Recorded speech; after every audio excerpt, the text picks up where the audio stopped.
السلام علیکم ورحمۃ اللہ وبرکاتہ۔ بسم اللہ الرحمن الرحیم۔ دوستو، ابن العربی سے منقول ہے کہ پہلا خطبہ جو صفوان نے دیا وہ اس قریہ میں دیا جس کا نام عباسیہ تھا۔ جب خطبہ میں شہادت کا موقع آیا، یعنی اشہد ان لا الہ الا اللہ پڑھا، تو آل ابی طالب میں سے ایک شخص کھڑا ہو گیا جس کے گلے میں قرآن تھا۔ اس نے کہا، میں تجھے اس خدا کو یاد دلا کر کہتا ہوں جس کا تو نے ذکر کیا کہ میرے دشمن کے مقابلے پر مجھ سے انصاف کرو اور میرے دشمن کے درمیان فیصلہ کر دو، اس حکم کے مطابق جو اس قرآن میں ہے۔ صفوان نے کہا، تجھ پر کس نے ظلم کیا؟ اس نے کہا، ابو بکر نے رضی اللہ تعالی عنہ نے، جس نے فاطمہ رضی اللہ تعالی عنہا کو باغ فدق نہ دیا۔ صفوان نے کہا، ابو بکر کے بعد کوئی اور بھی ہوا؟ اس نے کہا، ہاں۔ پوچھا، کون؟ اس نے کہا، عمر۔ صفوان نے کہا، اور وہ اس ظلم پر جو تم پر ہوا قائم رہے؟ اس نے کہا، ہاں۔ عمر کے بعد کوئی اور بھی ہوا؟ کہا، ہاں۔ پوچھا، کون؟ اس نے جواب دیا، عثمان۔ صفوان نے کہا کہ وہ بھی اس ظلم پر قائم رہے؟ اس نے جواب دیا، ہاں۔ صفوان نے کہا، اس کے بعد کوئی اور ہوا؟ اس نے کہا، ہاں۔ پوچھا، کون؟ اس نے کہا، علی۔ صفوان نے پوچھا، اور وہ بھی اس ظلم پر قائم رہے؟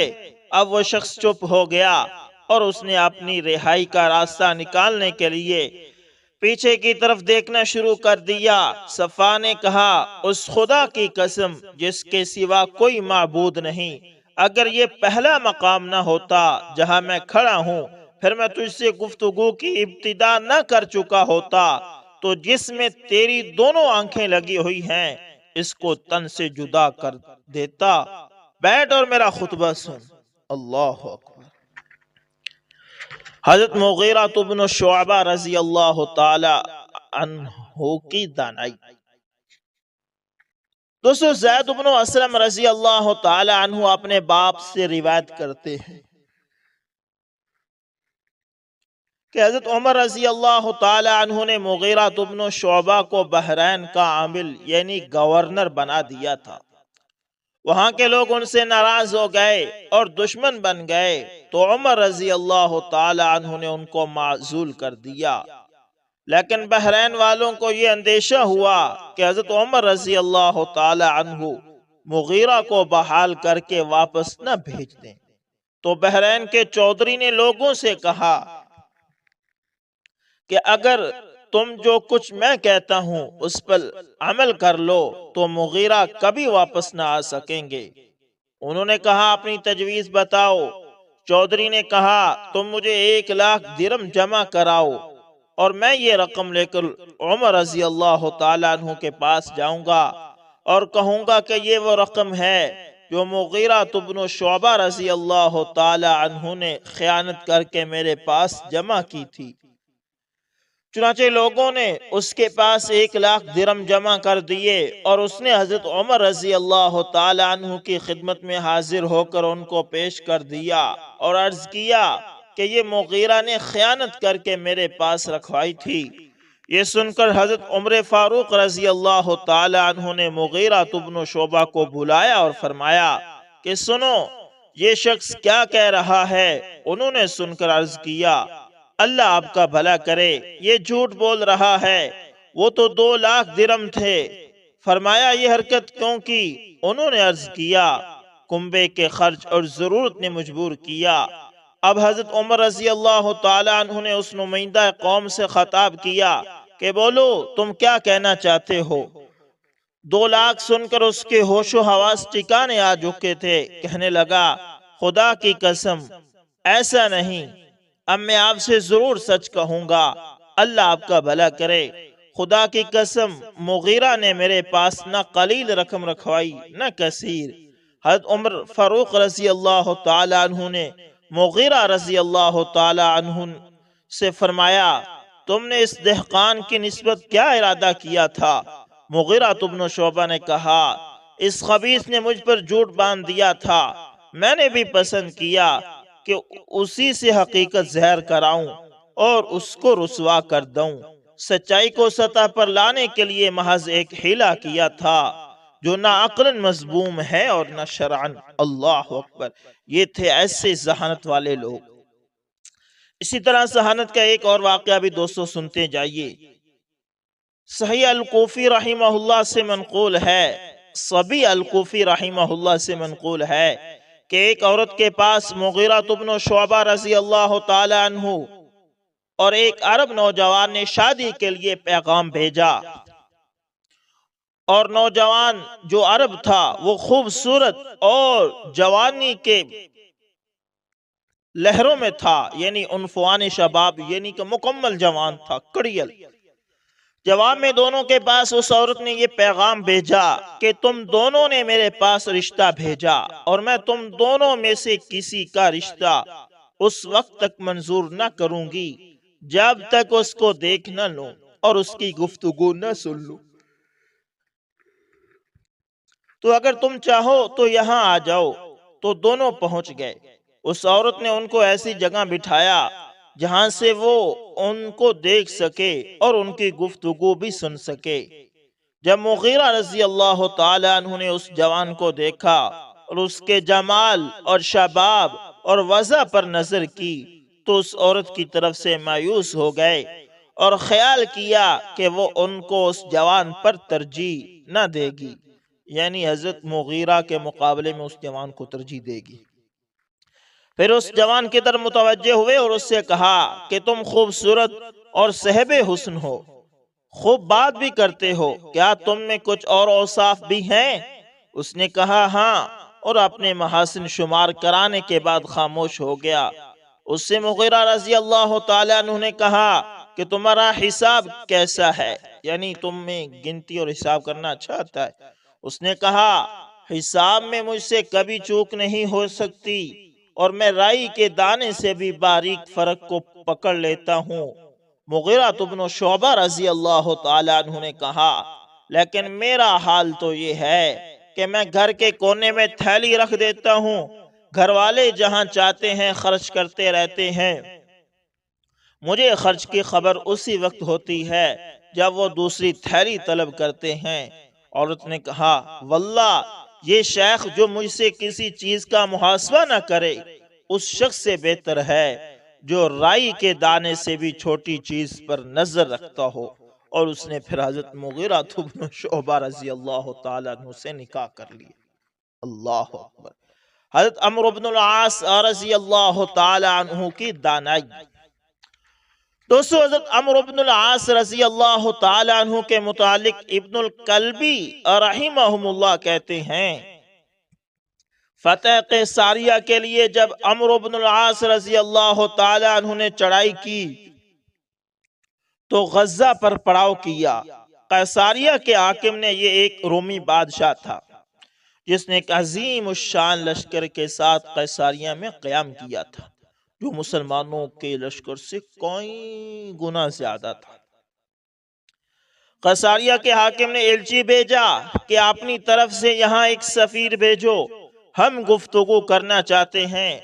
عمرو بن العاص رضی اللہ تعالیٰ عنہ نے سوچا کہ میرے سوا اس کی ٹکر کا کوئی شخص موجود نہیں ہے، اس لیے خود ہی سفیر بن کر اس کے پاس جا پہنچے اور گفتگو شروع کر دی۔ اس نے ایسی پرشوقت اور دور انداز گفتگو سنی کہ اس سے پہلے کبھی نہ سنی تھی۔ تو اس نے کہا کیا آپ جیسا آپ کے ساتھیوں میں کوئی اور بھی ہے؟ آپ نے جواب دیا میری قدر و منزلت کے بارے میں جو وہاں ہیں کچھ نہ پوچھئے، یعنی وہاں کے لوگ مجھ سے بھی زیادہ عقل مند ہیں۔ انہوں نے مجھے آپ کے پاس بھیجا اور مجھے پیش کرنے میں ان کی مصلحت تھی، یعنی وہ دراصل آپ کا برتاؤ میرے ساتھ جو کرنے آپ نے وہ نہیں جانتے تھے، اس لیے انہوں نے مجھے ادنا سمجھ کر آپ کے پاس بھیجا ہے۔ دراصل بڑوں کو یہ اندازہ نہیں ہوا کہ آپ کا برتاؤ میرے ساتھ کیا ہوگا، یعنی مدعا یہ ظاہر کرنا تھا کہ میں ایک کم مرتبہ کا شخص ہوں، ابھی جو بڑے سردار ہیں وہ اس لیے نہیں آپ سے ملنے آئے۔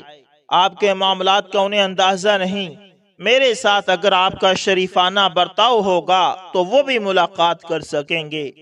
اس نے ان کو انعام، یعنی اس شخص نے جو فتح قیساریہ والا تھا، اس نے حضرت عمرو بن العاص کو انعام اور جوڑے دینے کا حکم دیا، اور خفیہ طور پر دروازہ شہر کے دربان کے دربار کے پاس حکم بھیجا کہ جب یہ شخص دروازے سے گزرے تو اس کی گردن مار دی جائے اور جو سامان اس کے پاس ہے وہ لے لے۔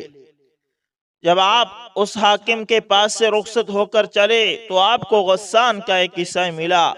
آپ کو اس نے پہچان لیا اور کہا، اے عامر، جس خوبی کے ساتھ داخل ہوئے ہو اسی خوبی کے ساتھ نکل بھی جانا۔ یہ سن کر آپ رحمت اللہ تعالی واپس اس بادشاہ کے پاس پہنچے۔ بادشاہ نے کہا، کیسے واپس آئے ہو؟ آپ نے کہا، میں نے ان عطیات پر غور کیا جو آپ نے مجھے عطا کیے تھے، میں نے ان میں اتنی گنجائش نہیں پائی جو میرے چچا کے بیٹوں کے لیے کافی ہو سکے، اس لیے میں نے یہ ارادہ کیا کہ یہ عطیات یہاں چھوڑ کر ان میں سے 10 کو اپنے ساتھ لے کر آ جاؤں تو آپ اسی کو 10 پر تقسیم کر دیں۔ اس صورت میں آپ کا احسان 10 پر ہوگا، اور یہ اچھا ہے بانسبت اس کے کہ صرف ایک شخص پر آپ کا احسان ہو۔ اس نے کہا، ہاں بات تو بالکل ٹھیک ہے، ان کو جلد لے کر آؤ، اور دربان کے پاس خفیہ پیغام بھیج دیا کہ اب اس سے تعرض نہ کیا جائے، یعنی اس کو کچھ نہ کہو اور جانے دیا جائے۔ تو عمرو رضی اللہ تعالیٰ عنہ شہر سے نکل آئے اور بہت چوکنے رہے۔ جب خطرے سے بیر ہو گئے تو کہنے لگے، اب کبھی اس طرح نہ پھنسوں گا۔ جب اس سردار سے بعد میں صلح ہو گئی اور وہ امیر لشکر سے ملاقات کے لیے آیا تو اس نے دیکھا کہ یہ تو وہی شخص ہے جو میرے دربار میں آیا تھا۔ وہ کہنے لگا، کیا آپ وہی ہو؟ آپ نے فرمایا، ہاں، آپ میرے ہی ساتھ غداری کر رہے تھے۔ اللہ اکبر۔ حضرت عمر فاروق رضی اللہ تعالی عنہ کی دانائی۔ دوسرو جریر سے مروی ہے کہ حضرت عمر فاروق رضی اللہ تعالی عنہ نے جبکہ عراق کو بچانے کے لیے فارس کی حکومت سے جنگ ہو رہی تھی، جریر سے فرمایا کہ تم اپنی قوم کو ساتھ لے کر قتال کے لیے روانہ ہو جاؤ، جن غنائم پر تم غالب آؤ گے اس میں چوتھائی تمہارا حق ہے۔ جب مسلمان فتح یاب ہوئے اور غنائم کثیر مقدار میں جمع ہو گئے تو جریر مدعی ہوئے کہ ان کل میں سے 1/4 میرا حق ہے۔ تو حضرت سعد بن ابی وقاص رضی اللہ تعالی عنہ نے حضرت عمر فاروق رضی اللہ تعالی عنہ کو اس کی اطلاع دے دی۔ جواب میں حضرت عمر فاروق رضی اللہ تعالی عنہ نے تحریر فرمایا کہ جریر نے سچ کہا، میں نے اس سے ایسا ہی کہا تھا۔ اگر اس نے اور اس کی قوم نے مالی معاوضہ لینے کے لیے جنگ کی تو اس کو اس کا معاوضہ دے دو، اگر اس نے اللہ کے لیے اور اس کے حبیب صلی اللہ علیہ وسلم کے دین کے لیے جہاد کیا ہے تو وہ صرف ایک فرض سمجھا جائے گا، عام مسلمانوں کی طرح وہ بھی ایک عام مسلمان کا حق ہوگا، اور جو فرائض ایک مسلمان پر ہیں وہی اس پر بھی ہوں گے۔ جب یہ خط حضرت سعد رضی اللہ تعالیٰ عنہ کو ملا تو اس کے مضمون سے جریر کو مطلع کیا۔ جریر نے کہا کہ امیر المؤمنین رضی اللہ تعالیٰ عنہ نے ٹھیک فرمایا ہے، مجھے اس مال کی حاجت نہیں، میں صرف ایک مسلمان ہی رہنے پر خوش ہوں۔ حضرت عبداللہ بن عمر رضی اللہ تعالیٰ عنہ سے روایت ہے کہ ایک دن حضرت عمر فاروق رضی اللہ تعالیٰ عنہ بیٹھے تھے کہ آپ نے ایک شخص کو دیکھا اور فرمایا کہ میں کیبی صاحب فراست بھی تھا اور میری رائے ناقابل اعتبار ہوتی تھی، اور اگر یہ شخص ستارہ شناس اور کہانت میں کچھ دخل نہ رکھتا ہو تو میری رائے ناقابل اعتبار ہوگی، اس کو میرے پاس بلاؤ۔ چنانچہ اس کو بلایا گیا۔ آپ نے اس سے پوچھا کہ کیا تم نجوم کے احکام اور کہانت میں کچھ کرتے ہو؟ اس نے ہاں میں اعتراف کیا۔ دوستو یہ علم غیب نہیں تھا بلکہ حضرت عمر فاروق رضی اللہ تعالیٰ عنہ کی فراست تھی۔ حضرت علی رضی اللہ تعالیٰ عنہ کی دانائی۔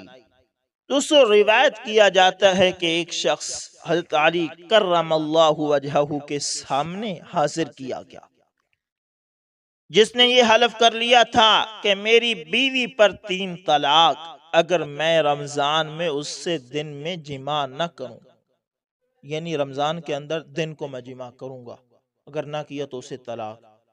اور روزے کی حالت میں انسان جماع نہیں کر سکتا، یعنی کہ دن کو نہیں کر سکتا۔ آپ رضی اللہ تعالیٰ عنہ نے اس سے فرمایا کہ اپنی بیوی کو ساتھ لے کر سفر میں چلا جا، اور دوران سفر تم پر روزہ فرض نہیں ہوگا، اس لیے روزہ نہ رکھنا اور دن میں جماع کر لینا۔ اللہ اکبر، یہ تھی حضرت علی رضی اللہ تعالیٰ عنہ کی دانائی، حسن بن علی رضی اللہ تعالیٰ عنہ کی دانائی۔ دوستو حضرت حسن بن علی رضی اللہ تعالیٰ عنہ جب ابن ملجم کو، جو حضرت علی کرم اللہ وجہہ کا قاتل تھا، حضرت حسن رضی اللہ تعالیٰ عنہ کے پاس لایا گیا تو اس نے کہا کہ میں ایک بات آپ کے کان میں کہنا چاہتا ہوں، تو حضرت حسن رضی اللہ تعالیٰ عنہ نے انکار کر دیا اور اپنے اصحاب سے فرمایا کہ اس کا ارادہ میرا کان چبا دینے کا ہے۔ پھر ابن ملجم نے بھی کہا واللہ اگر حسن کے کان میرے قابو میں چلا آتا تو میں کان کو سوراخ کے پاس سے پکڑ لیتا۔ اس سید کی حسن رائے دیکھو، ایسی حالت میں کہ ان پر ایسی شدید مصیبت نازل ہوئی تھی جو مخلوق کو حواس باختہ کر دینے والی تھی، دقیقہ رس تھے۔ یعنی حضرت حسن بن علی رضی اللہ تعالیٰ عنہ کے والد شہید ہوئے پڑے ہیں، اور پھر بھی اتنی فراست ہے کہ اس نے مطالبہ کیا کہ میں آپ کے کان میں بات کہنا چاہتا ہوں۔ آپ رضی اللہ تعالیٰ عنہ فوراً سمجھ گئے کہ اس نے میرا کان چبا دینا ہے۔ اللہ اکبر۔ تو امید کرتا ہوں ویڈیو اچھی لگی ہوگی، پسند آئے تو لائک شیئر کومنٹ لازمی کریں، اور اگر آپ ہمارے channel AS information TV پر دوستوں نئے آئیں تو اس کو بھی لازمی سبسکرائب کرنا، اور ساتھ میں بیل کے نشان کو نہ دبانا نہ بھولنا، تاکہ ہر نئی ویڈیو